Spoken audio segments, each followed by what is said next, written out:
The tobacco country of the Chesapeake was the home of the Susquehannacks. They too were tired watching the colonists take their land.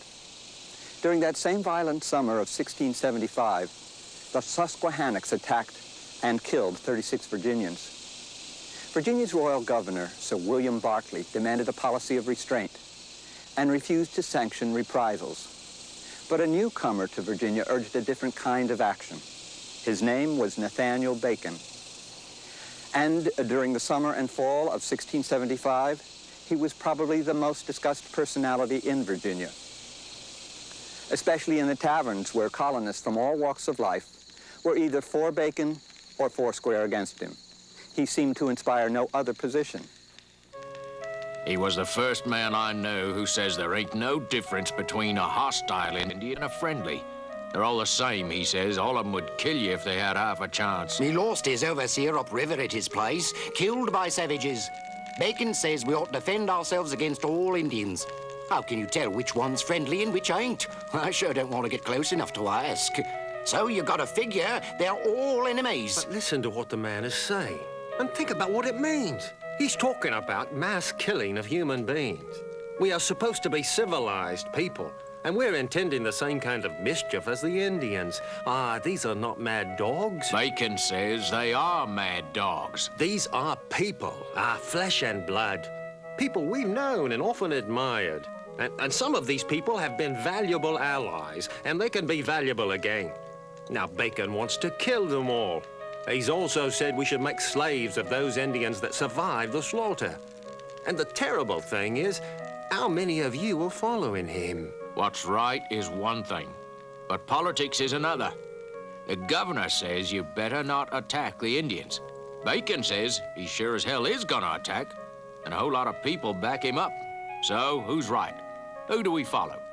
Do you fall in with the king's men or with Bacon's? Myself, I gotta hand it to Bacon. When he came here, I thought he would be the governor's man and being rich and high-born and all. But he can't stand those people any better than I can. And he's gonna drag them down from their high and mighty places. I figure whatever he is, he's for the people. Well, he doesn't represent all the people because he sure doesn't represent me. I think Bacon is just greedy for land, and so's all that rabble that hangs on his coattail. They couldn't care less about what's right and what's politic. They just want the land. And the best way to get it is to kill off the Indians. Right. I heard the governor refused to give Bacon a commission. Oh, do you blame him? My own thought is that it doesn't really make any difference. It's just a piece of paper. Bacon's gonna take the Indian problem into his own hands. A defensive war, he calls it. I call it massacre. It's gonna bloody all our hands, no matter what. We're all gonna be guilty. Well, Nathaniel Bacon did take the Indian problem into his own hands.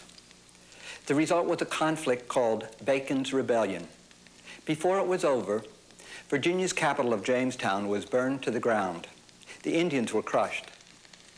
Royal troops from England were sent to put down the rebellion, and 23 rebel leaders were hanged without benefit of civil trial.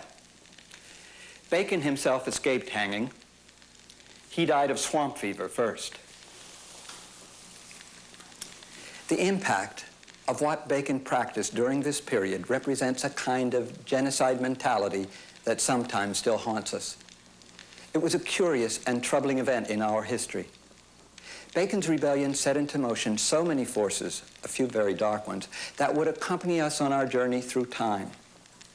How could we possibly have created a society out of such chaos, turmoil, and meanness of spirit? I talked with a man who has studied these relationships, Professor Gary Nash, a historian at UCLA. How was Bacon's rebellion a turning point in frontier settler-Indian relations? We might think of it as the last gasp of the Virginia Indians. It was the third war they'd fought since the colonists arrived at Jamestown in 1607, and disease had done its dreadful work over those decades.